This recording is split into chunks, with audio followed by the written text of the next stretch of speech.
নমস্কার, খবর সফরে আপনার সঙ্গে আমি শান্ত বাগচি। বনগাঁর পৌরসভার পৌরপিতা দিলীপ মজুমদারকে ঘিরে সোশ্যাল মিডিয়ায় ছড়িয়ে পড়া 7 লক্ষ টাকার সেটিং অভিযোগ নিয়ে তীব্র বিতর্ক। আর সেই বিতর্কের মাঝেই আজ সাংবাদিক সম্মেলন করে সরব হয়েছেন স্বয়ং পৌরপিতা দিলীপ মজুমদার। স্পষ্ট জানিয়েছেন তার বিরুদ্ধে সোশ্যাল মিডিয়ায় যে পোস্ট ঘুরছে তা সম্পূর্ণ ভিত্তিহীন ও উদ্দেশ্য প্রণোদিত।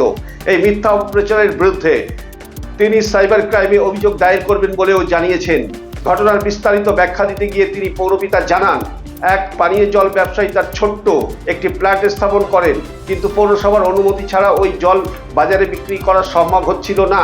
সেই কারণে ব্যবসায়ী পৌরসভার কাছে অনুমোদনের আবেদন জানান। সমস্ত প্রক্রিয়া মেনেই পৌরসভা তাকে ট্রেড লাইসেন্স ইস্যু করে, যার ভিত্তিতে তিনি ব্যবসা শুরু করেন। ঠিক এই অনুমোদনকে কেন্দ্র করেই সোশ্যাল মিডিয়ায় 7 লক্ষ টাকার সেটিং এর তথ্য বা অভিযোগ ছড়াতে শুরু করে বলে দাবি করেন পৌরপিতা। তিনি ঠিক কি বললেন আমাদের ক্যামেরায়।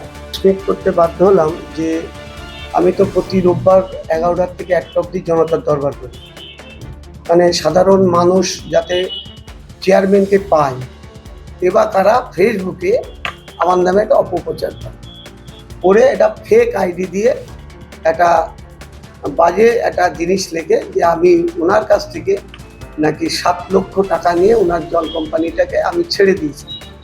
আমি এই জন্যে আমার নজরে আসার পরে আমি ওদের যে অ্যাসোসিয়েশন আর আমাদের বনগাঁর ভিতরে আরও 3টে জল প্রকল্প আছে, আমি তাদেরকেও আমি লাইসেন্স দপ্তর আমার ওএসকে বললাম, তাদেরও সব পেপারস আমি জমা দিতে বলেছি।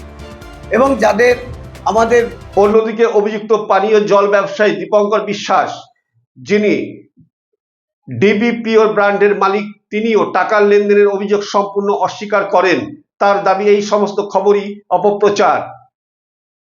দীপঙ্কর বিশ্বাস ঠিক কি বললেন আমাদের ক্যামেরায় একবার দেখে নেওয়া যাক।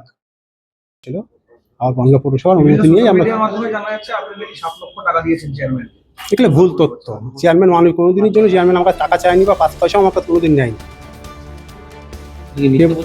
এই কে বা কারা মিথ্যা প্রচার করছে, যেন আমার প্ল্যানটা বন্ধ হয়ে যায়। আমি চাইছি আমার প্ল্যানটা যেন ঘুরে যায়।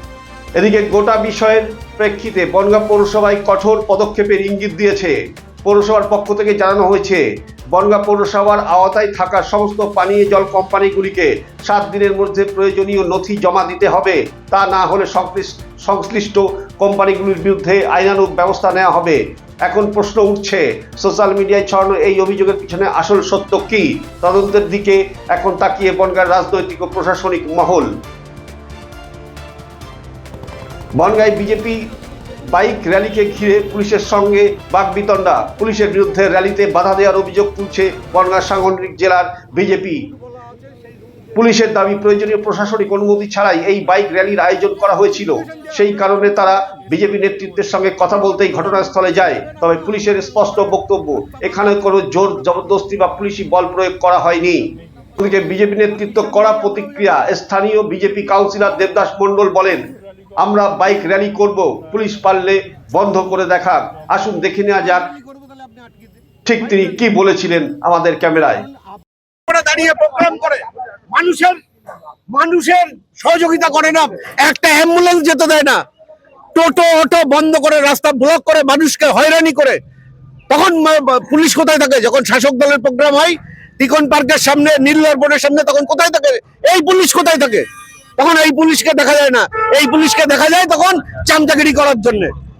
প্রশাসনের পক্ষ থেকে বলা হচ্ছে দাদা এই র্যালি করার পারমিশন নেই। ওনারা কোনোদিন পারমিশন দেয় না, আপনারা ভালো করে জানেন। আমরা বিরোধী, পশ্চিমবঙ্গে আমাদের কোনোদিন পারমিশন দেয় না। পুলিশ প্রশাসন বলে আপনারা ইন্টিমেশন দিয়ে যান, দিয়ে করুন, আপনারা দেখে নেবেন। তা সেই পরিস্থিতিতে দাঁড়িয়ে আমরা বাইক র্যালি করছি। এর আগেও আইসির সাথে আমার কথা হয়েছে, তিনাকে বলেছিলাম আমি যে শান্তিপূর্ণভাবে করবো, কারণ মানুষ জানে বাংলার মানুষ ভারতীয় জনতা পার্টি যে প্রোগ্রাম করে শান্তিপূর্ণভাবে করে। তা সেই শান্তিপূর্ণভাবে করছে, উনি এসে অশান্তি বাঁধাচ্ছে। কি কারণ দেখাচ্ছেন প্রশাসন? উনি এখন বলছে পারমিশন নেননি। আরে পারমিশন দেয় এরা, যে পারমিশন নেব? দেয়? বিজেপিকে পারমিশন দেয়? দেয় না, কারণ এদের ইনস্ট্রাকশন আছে। তাহলে কি আপনারা বলতে চাইছেন তৃণমূলের দলদাসের কাজ করছে এই পুলিশ? আরে নূতন গে সবাই জানে ওনার উপর। আপনি তো শুনলেন আমি কি বললাম, যে আপনার উপর থেকে কোনো অর্ডার এসছে? এই বাক বিতণ্ডাগুলির মধ্যেই বনগাঁয় মেদিয়াপাড়া এলাকা থেকে শুরু হয় বিজেপির বাইক র্যালি। প্রায় 300 বাইক নিয়ে বিজেপির কর্মী সমর্থকদের অংশগ্রহণ। র্যালি ঘিরে এলাকায় তৈরি হয় চরম রাজনৈতিক উত্তাপ। আরও খবরের জন্য চোখ রাখুন আমাদের চ্যানেল নজরে নয়ের পেজে।